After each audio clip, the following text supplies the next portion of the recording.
BTS comeback উপলক্ষে আর্মিরা নানা ধরনের উদ্যোগ নিচ্ছে, যেমন বিটিএস ইয়ার 2024 এই হ্যাশট্যাগটা ব্যবহার করে সোশ্যাল মিডিয়ায় আর্মিরা পোস্ট করছে। অনেক আর্মিরা সিউল শহর ভ্রমণ করার পরিকল্পনা করছে। বিভিন্ন দেশে ফ্যান মিটিং, কনসার্ট ও থিম পার্টির আয়োজন চলছে। ভবিষ্যৎ পরিকল্পনা: বিটিএসের একটি বিশ্ব ট্যুর যেটা 2025-এর শেষ দিয়ে শুরু হবে অ্যান্ড এটা 2026 পর্যন্ত চলবে, এটা ধারণা করা হচ্ছে। প্রিয় শো যেমন রান বিটিএস ও বন বয় এর নতুন সিজন আসার গুজব চলছে।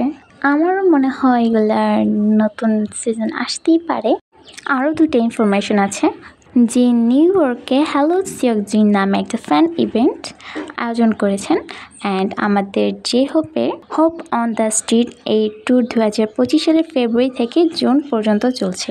এইবার তুমি আমাকে বলো, বিটিএস কামব্যাক উপলক্ষে তুমি কি করছো?